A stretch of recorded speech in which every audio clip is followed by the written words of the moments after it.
Hola, ¿qué tal? ¿Cómo están? Muy buenos días. Es un gusto para nosotros poder sumarnos a las actividades en la conmemoración del Día Mundial del Sueño, que como bueno, ya escuchábamos, esta es una conmemoración muy importante porque tiene como objetivo unirnos a esta reflexión sobre cómo podemos mejorar nuestro sueño.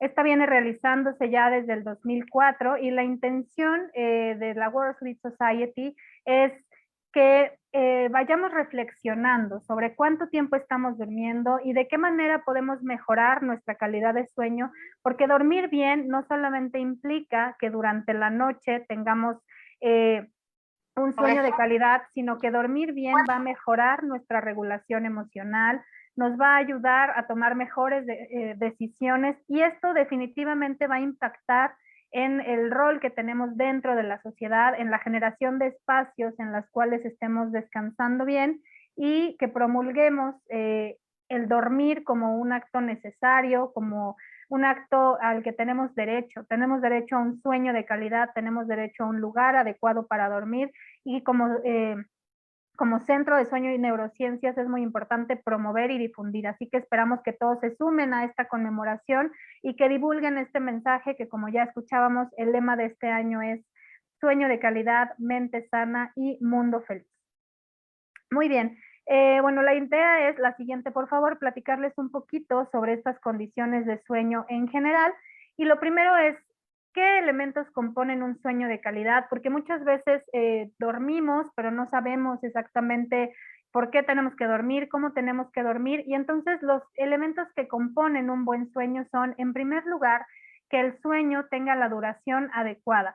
La duración adecuada, ¿cuál es? Pues la que sea suficiente para que yo me sienta restaurado y con energía al día siguiente.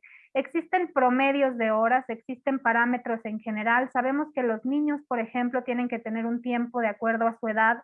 El preescolar, por ejemplo, tendrá que dormir entre 10 y 13 horas. El niño que va a la primaria tendrá que dormir entre 9 y 11 horas. Los adolescentes entre 8 y 10 horas y los adultos tenemos que dormir entre 7 y 9 horas cada día para que tengamos un tiempo de sueño suficiente.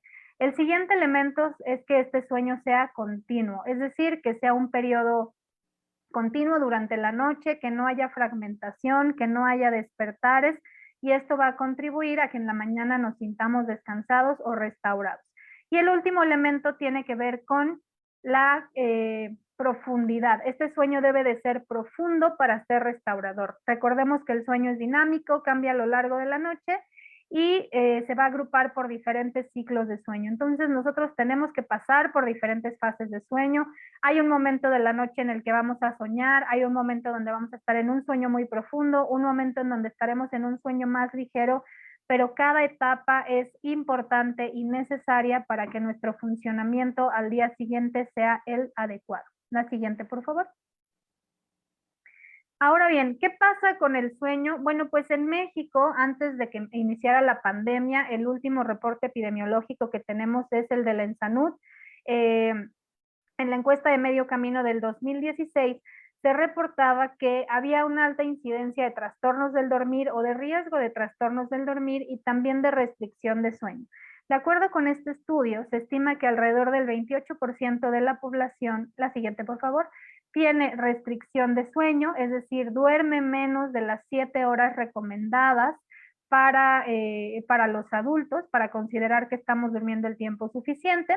Se estima que el 27.8% de la población tiene riesgo de padecer apnea de sueño. La apnea de sueño es uno de los trastornos más comunes que se caracteriza por episodios de ronquido intenso, interrumpido por periodos de silencio. Algunos de los síntomas que los pacientes tienen son despertar en la noche con la boca seca, despertar en la mañana con la boca seca, la garganta irritada, respirar por la boca al dormir, sueño inquieto, movimientos durante la noche. Y los pacientes con apnea de sueño durante el día van a estar cansados y somnolientos. Otro trastorno muy importante es el insomnio, que es esta dificultad para iniciar o mantener el sueño o simplemente despertar sintiendo que no hemos descansado lo suficiente. De acuerdo con esta encuesta, el 18.8% de la población refiere estas alteraciones en el dormir, y cualquiera de estas tres condiciones, ya sea estar en restricción de sueño, dormir menos de lo que necesitamos, o dormir mal por tener apnea de sueño, o padecer insomnio, son tres entidades que van a aumentar el riesgo de diferentes enfermedades. Entre las más descritas están riesgo de desarrollar hipertensión arterial sistémica, diabetes mellitus porque aumentan la resistencia a la insulina. Otro trastorno que también puede ser común o que es muy frecuente es que se altere el metabolismo lipídico en nosotros, que tengamos también mayor estrés oxidativo, y se ha reportado además que nuestro sistema inmune no está adecuadamente regulado. Entonces, dormir bien es muy importante, y aquí vemos que ya antes de la pandemia había un alto riesgo de trastornos de sueño en nuestra población.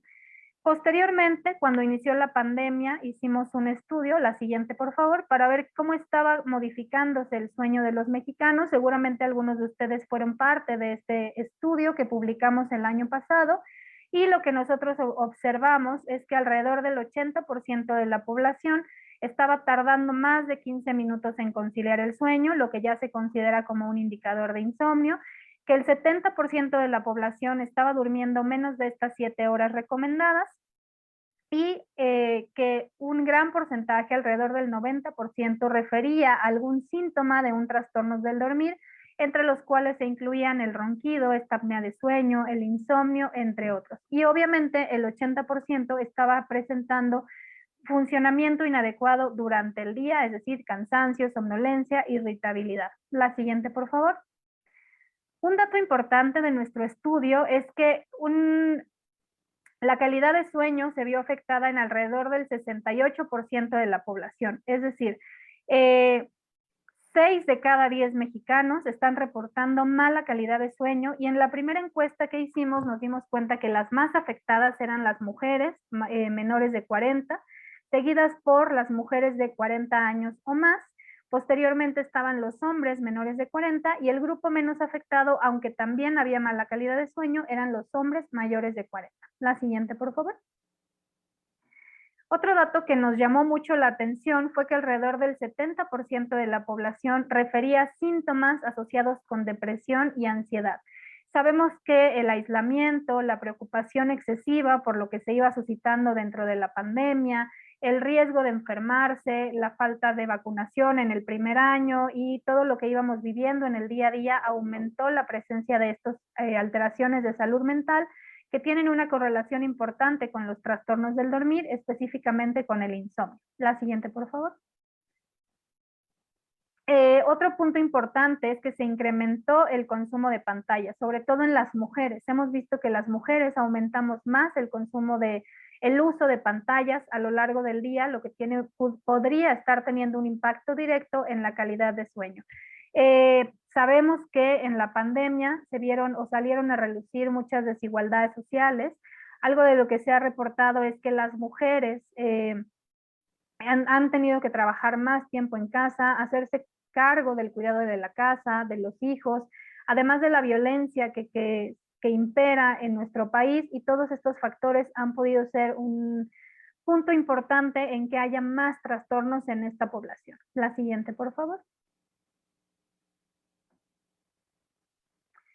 Y bueno, a un año de la pandemia, ¿qué sucedió? Bueno, pues de los datos más relevantes que nosotros encontramos es que hay todavía un porcentaje importante de la población con mala calidad de sueño. Seguimos teniendo un 65% de la población que no está teniendo una buena calidad de sueño. Sin embargo, a un año ya no vemos tantas diferencias por género, aunque sí las mujeres siguen teniendo un puntaje mayor en cuanto a la calidad de sueño. Es decir, tener más de 5 puntos en esta escala es igual a peor calidad de sueño. A mayor puntaje, peor calidad de sueño, y las mujeres siguen siendo un grupo muy vulnerable. La siguiente, por favor.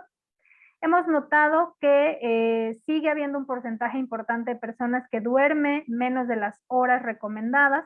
Alrededor del 30% de la población duerme menos de 7 horas, pero todavía tenemos a un 20% de la población que duerme incluso menos de 5 horas, lo que ya se considera un importante factor de riesgo, y sigue habiendo muchas personas con propensión al insomnio, teniendo un incremento en la latencia en el dormir.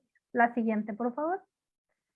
Con respecto a los síntomas depresivos, hemos visto que la ansiedad ha disminuido en general.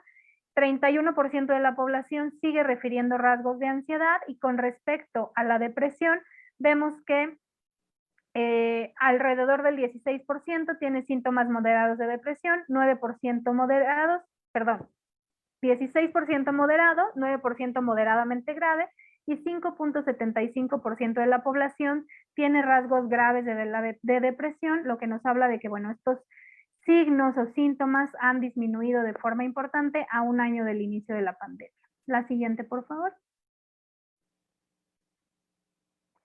Vemos que hay una correlación importante entre estas variables. A peor calidad de sueño, lo que encontramos es más ansiedad, más depresión, y se ha visto, de hecho, en diferentes estudios que las personas que cursan con trastornos del dormir y no son atendidas tarde o temprano pueden registrar un trastorno de ánimo asociado principalmente a depresión o ansiedad. Por eso es muy importante atender estos padecimientos. A partir de la pandemia se ha visto incluso la depresión, la ansiedad y el insomnio como una secuela, como consecuencia no solo de esta cuestión de los hábitos, del confinamiento y del estrés, sino producto de la inflamación generalizada que se genera como respuesta a la presencia del COVID en nuestro cuerpo. Entonces, como profesionales de la salud es muy importante cuidar ahora no solo la integridad física de nuestros pacientes, sino su salud mental y la forma de dormir. La siguiente, por favor. Se ha visto también que ha incrementado más el uso de pantallas con respecto a antes de la pandemia, y el mayor incremento está en las mujeres. Las mujeres han aumentado entre 4 y 6 horas el consumo el uso de la pantalla, con respecto a los hombres, que en un 36% no se ha incrementado después de que inició la pandemia. La siguiente, por favor. Y vemos que un factor importante o un factor de riesgo para desarrollar trastornos del dormir es estar utilizando televisión o dispositivos electrónicos como última actividad previa al sueño. A partir de que inició la pandemia, todo lo estamos haciendo a través de dispositivos electrónicos, el trabajo, las actividades académicas, las actividades extraescolares, incluso la socialización se está llevando a cabo a través de las pantallas, y sabemos que cuando nosotros usamos pantallas inhibimos la producción de la melatonina, que es una hormona muy importante para poder tener un sueño continuo y de buena calidad. Así que, como una recomendación general, es muy importante evitar las pantallas al menos 30 minutos antes de dormir, y esto va a impactar en tener una mejor calidad de sueño. La siguiente, por favor. En conclusión de estos estudios, bueno, la calidad del sueño se ha modificado durante la pandemia. Sin embargo, el porcentaje de personas con mala calidad de sueño sigue en aumento.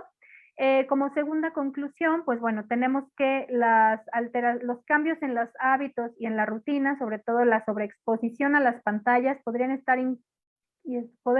siendo el factor que determina este incremento en la latencia sueño y la disminución de horas en la población. La calidad de sueño se correlaciona directamente con la presencia de rasgos de ansiedad y de depresión en la población, por eso es muy importante regular el sueño en general. Y la siguiente, por favor. La salud mental se ve afectada en el 30% de la población, y por eso viene muy ad hoc este lema de este año: sueño de calidad, mente sana y mundo feliz. La siguiente, por favor. ¿Por qué es importante dormir bien durante la pandemia? Bueno, pues ya hemos hablado en ocasiones anteriores de que dormir bien fortalece nuestro sistema de defensas, lo que hace que estemos menos expuestos a la enfermedad y que si llegamos a enfermarnos tengamos una mejor evolución y pronóstico. Nuestra mente va a funcionar mejor cuando dormimos bien, lo que hace que tomemos mejores decisiones, nos va a ayudar a regular nuestro estado de ánimo. La falta de sueño incrementa el riesgo de estrés postraumático, por eso es muy importante estar bien, regular muy bien el dormir en general y evitar trastornos en el dormir. De manera general, mejora nuestro estado de salud, y como ya les decía, la falta de sueño aumenta el riesgo de diferentes enfermedades crónicas que son muy comunes en los mexicanos, como la diabetes, la hipertensión, los accidentes cardiovasculares, algunas cardiopatías. La obesidad también está directamente relacionada con la falta de sueño. Y la que sigue. En general, como podemos ver, ¿Cuáles son las principales causas de muerte en el mundo? Pues bueno, las enfermedades que más consecuencias mortales tienen son enfermedades isquémicas, infarto, enfermedad pulmonar obstructiva, y muchas de estas están asociadas directamente con el sueño. Por lo tanto, cuidar nuestra manera de dormir puede tener un impacto en nuestro estado de salud en general y, por supuesto, reducir el riesgo de muerte. La siguiente, por favor. En México vemos que las principales causas de muerte, obviamente quitando el COVID en este momento, pues son enfermedades del corazón, como lo hacía el reporte mundial o como lo veíamos en el reporte mundial. La diabetes también es una enfermedad que causa muchas muertes en los mexicanos, y otro factor que mata mucho son los accidentes. Una persona que no ha dormido bien tiene mayor propensión a tener un accidente laboral o un accidente vial, y de hecho hay estudios que han comprobado que cuando tú te quedas dormido al volante, pues llevas por lo menos 10 segundos anteriores en los que ya no estás prestando atención. Entonces, parte de esta reflexión es, hay que cuidar el sueño porque tiene efectos, no cuidarlo va a tener efectos a corto, a mediano y a largo plazo. De manera inmediata somos menos precisos, menos asertivos, tenemos mayor riesgo de accidentes. Cuando no dormimos bien nos da más hambre, y tenemos una preferencia sobre todo por alimentos altos en carbohidratos, simples, en grasas, y esto se relaciona con la obesidad y sobrepeso, uno de los grandes problemas que afecta a los mexicanos. Aumenta también el riesgo de estas enfermedades crónicas que ya mencionaba, y además a largo plazo sabemos que dejar de dormir en general disminuye la esperanza de vida. La siguiente, por favor. Algunas recomendaciones para dormir mejor, que de las cuales ya hemos hablado en otros conversatorios desde el Centro de Sueño y Neurociencias, pues es muy importante cuidar nuestro ritmo circadiano. ¿Cómo lo vamos a cuidar? Manteniendo horarios regulares, siempre hay que acostarnos y levantarnos a la misma hora, y de preferencia que esto sea temprano. Las siestas son importantes y son recomendadas siempre y cuando tengan una duración que sea menor a 20 minutos. Esto es un periodo que nos va a ayudar a restaurarnos física y mentalmente, y que nos va a ayudar a tener un mejor rendimiento durante el día. Es importante evitar el consumo de bebidas alcohólicas en la noche, sobre todo después de las 10 de la noche o dependiendo de la hora en que nos vayamos a dormir. Hay que dejar de beber al menos una hora antes. Hay que evitar las bebidas con cafeína después de las 6 de la tarde. Recordemos que hay muchos alimentos y bebidas que la contienen. Hay que cuidar el horario de cenar, siempre hay que cenar por lo menos 2 o 3 horas antes de irnos a dormir, tener una dieta balanceada. Hay que tener una rutina de sueño, eso significa siempre en la noche tomemos 30 minutos antes de dormir para hacer alguna actividad que nos relaje, que nos vaya generando una asociación con el sueño. Esta actividad puede ser leer un libro, tomar un baño con agua caliente, escuchar algo de música que nos gusta, tomarnos un tiempo para platicar de nuestro día, preparar nuestras cosas del día siguiente, ponernos la ropa adecuada, quitarnos la ropa del día, ponernos la pijama, hacer algo que nos ayude a separar este día laboral, este día de estrés de nuestro momento para dormir. El lugar en el que dormimos es muy importante, hay que dedicarle tiempo a cuidar nuestra habitación, que nuestra habitación esté oscura en la noche, que esté ventilada durante el día. Algo importante también es que durmamos siempre en una superficie firme, elegir un buen colchón que nos permita descansar, una buena almohada, que sea un lugar limpio en donde yo pueda llegar y sentirme cómodo y con ganas de ir a dormir. Hay que cuidar la temperatura y la ventilación, ventilamos en el día y en la noche hay que evitar corrientes de aire para que esto nos despierte o que se sobrecaliente el lugar en donde dormimos. Evitar ruidos o luces, de preferencia oscurecer mucho nuestra casa en la noche antes de irnos a dormir. Podemos usar estas persianas que bloquean la luz, o bien usar persianas oscuras para que la luz no nos interrumpa el sueño durante la noche. Y recordar que la cama solamente se usa en la noche para dormir o para la actividad sexual. Durante todo el día tratemos de estar fuera de la cama. No se vale dormir en la cama, jugar en la cama videojuegos o hacer la tarea, trabajar, que eso es una costumbre que muchas personas han tomado ahora que están haciendo home office desde la pandemia o que están estudiando en casa. Recuerden, la cama es un lugar para dormir y es muy importante generar este condicionamiento. La siguiente, por favor. Una reflexión que hace la World Sleep Society sobre este día, y creo que es muy importante que llevemos esta reflexión y que nos sumemos a este mensaje. El Día Mundial del Sueño es una oportunidad para estar atento a dormir regularmente, dormir lo suficiente y tratar los trastornos de sueño. Recuerden que hay alrededor de 80 enfermedades que pueden afectar nuestro dormir y es muy importante que los detectemos a tiempo para tener un buen pronóstico. Mi reflexión final ante esto sería que dormir bien es la mejor inversión que podemos hacer en salud, en bienestar y en calidad de vida. Muchísimas gracias.